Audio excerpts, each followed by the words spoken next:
Chocolate பணியாரம். அதுக்கு நம்ம first ஒரு மிக்சிங் பவுலில் 1.5 கப் அளவுக்கு ராகி மாவு நம்ம சேர்த்துக்கணும். நெய் சேர்த்துக்கணும். இப்போது இதில் 1 கப் அளவுக்கு நம்ம காய்ச்சி ஆற வச்ச பால் சேர்த்துக்கணும். இது லேசாக சூடாக இருக்குது. ஸோ நம்ம கொஞ்சம் கொஞ்சமாக மிக்ஸ் பண்ணி தேவையான அளவுக்கு கலந்துக்கணும். நாட்டு சர்க்கரை ஒரு 3 டீஸ்பூன் அளவுக்கு நம்ம ஆட் பண்ணிக்கணும். நாட்டு சர்க்கரை சேர்க்குறனால நமக்கு நல்ல கலர் வரும். சாப்பிடும்போது நேச்சுரல் ஃப்ளேவர் வந்துட்டு நம்மளுக்கு சுகரில் இருக்கும். தென் பார்த்திங்கன்னா கொக்கோ பவுடர் வந்துட்டு தேவையான அளவு உங்களுக்கு சேர்த்துக்கணும். அது அந்த கலருக்காக தான், லைட்டாக கலருக்காகவும் கொஞ்சம் ஃப்ளேவருக்காகவும் தான் நம்ம கொக்கோ பவுடர் வந்துட்டு சேர்க்குறோம். பேக்கிங் சோடா வந்து நம்ம லைட்டாக சேர்த்துட்டோம். இது இப்போது நம்ம நல்லா மிக்ஸ் பண்ணணும். நம்ம தேவையான அளவு கொஞ்சம் கொஞ்சமாக நம்ம பால் ஊற்றி கிளறணும். நம்மளுக்கு இந்த தோசை மாவு பதத்துக்கு வரணும். அந்த கொக்கோ பவுடர் ஃப்ளேவரு கிட்ஸ் வந்து ரொம்ப விரும்பி சாப்பிடுவாங்க. ராகி மாவில் சும்மா நம்ம களி இந்த மாதிரி கிண்டி கொடுத்தா பிள்ளைங்க சாப்பிட மாட்டாங்க. இதுலேயே நடுவில் வந்துட்டு கொக்கோ பவுடர் இந்த சாக்லேட் ஸ்டஃபிங் வச்சு நம்ம செஞ்சு கொடுத்தோன்னா கண்டிப்பாக விரும்பி சாப்பிடுவாங்க. நாட்டு சர்க்கரை இது எல்லாமே சேர்க்குற நமக்கு ஹெல்த்தி தான். பால் தான் கண்டிப்பாக சேர்க்கணும். தண்ணி சேர்த்து பிசையக்கூடாது. நல்லா கட்டிகள் இல்லாமல் ஈவனாக தேவையான அளவு பால் விட்டு நம்ம பிசையணும்.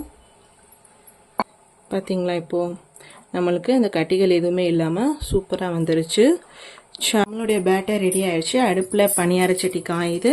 நம்ம இந்த சாக்லேட் வந்துட்டு ஓப்பன் பண்ணிட்டோம். இதை வந்துட்டு குட்டி குட்டி பீஸாக, அதாவது வந்துட்டு இந்த 4 பார்ட்டிஷன் இருக்குல்ல, அதே மாதிரி குட்டி குட்டி பீஸாக நம்ம கட் பண்ணி வச்சுக்கலாம். இப்போ பேன் வந்துட்டு நமக்கு நல்லா ஹீட் ஆயிடுச்சு. இதில் நம்ம வந்துட்டு கீ சேர்க்க போகிறோம். கீ வந்துட்டு லைட்டாக அப்ளை பண்ணாலே போதும். உங்களுக்கு தேவைப்பட்டால் நீங்கள் கோகோனட் ஆயில் இல்லாட்டி பட்டர் கூட சேர்த்துக்கலாம். மற்றபடி இப்போது நம்ம ராகி பேட்டர் மாவு ஊற்ற போகிறோம்.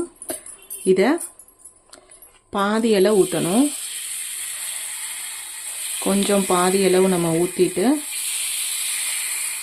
நிறைய ஊற்றக்கூடாது, பாதி அளவு தான் ஊற்றணும். எல்லாத்துலேயுமே பாதி அளவு ஊற்றிக்கணும்.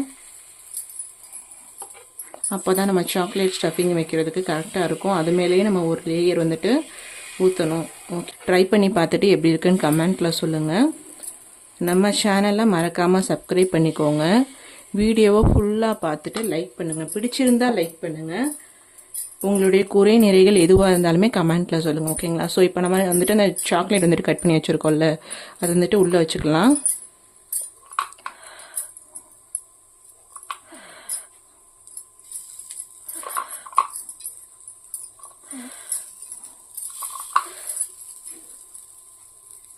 நம்ம ஒரு லேயர் ஊற்ற போகிறோம்.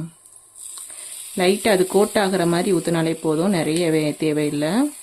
வந்துட்டு மூடி போட்டு மூடிக்கலாம். மூடி போட்டு மூடி ஒரு 2 மினிட்ஸ் வந்துட்டு வெயிட் பண்ணிக்கலாம். A few minutes later 2 minutes ஆயிடுச்சு. இப்போ ஓப்பன் பண்ணி பார்த்துடலாம். வாவ், சூப்பரான அழகான சாக்கோ ஃப்ளேவரோட நம்மளுக்கு ஹெல்த்தியாக ஒரு பணியாரம் ரெடி. அழகாக இருக்குது பார்த்தீங்களா? சூப்பராக இருக்குது. திருப்பி விட்டுக்கலாம். திருப்பி விட்டு ஒரு 2 செகண்ட் கழித்து நம்ம எடுத்துக்கலாம். செம்மையாக ஃப்ளேவர்ஃபுல்லாக வாசனை சூப்பராக இருக்குது. 2 செகண்ட் ஆயிடுச்சு. ஸோ இப்போ நம்ம இதை எடுத்துக்கலாம். அழகாக வந்துட்டு உள்ளுக்குள்ளே சாஃப்டாக இருக்குது.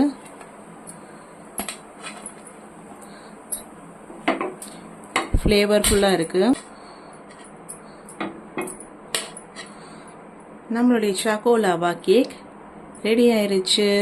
இப்போ நம்ம சாக்கோ லாவா பணியாரம் ரெடி ஆயிடுச்சு. எப்படி இருக்குன்னு டேஸ்ட் பண்ணலாமா?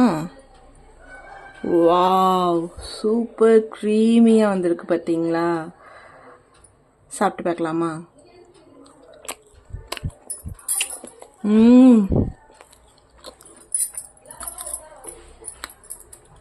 சூப்பர். அந்த எல்லாருமே கண்டிப்பாக வீட்டில் ட்ரை பண்ணி பாருங்கள். உங்கள் கிட்ஸை டெய்லி செஞ்சு கொடுக்க சொல்லுவாங்க. இந்த நடுவில் அந்த க்ரீமியாக இருக்கிறது ரொம்ப பிடிச்சிருக்கு. ராகி மாவில் செஞ்சதுன்னு சொன்னால் யாருமே நம்ப மாட்டாங்க. சூப்பர். எவ்வளோ க்ரீமியாக இருக்குது பார்த்தீங்களா? கண்டிப்பாக டார்க் ஃபேண்டஸி கூட தோற்று போயிடுங்க. இதே மாதிரி வீட்டில் கண்டிப்பாக ட்ரை பண்ணி செஞ்சு கொடுங்க பிள்ளைகளுக்கு. நீங்களும் செஞ்சு ஹெல்த்தியாக சாப்பிடுங்க. வயிற்றுக்கு விருந்து, மனசுக்கு மருந்து. என்றும் நம்ம வீட்டு சமையல் ஃபியா கிரியேஷன்ஸ். தேங்க்ஸ் ஃபார் வாட்சிங். அஸ்ஸலாமு அலைக்கும்.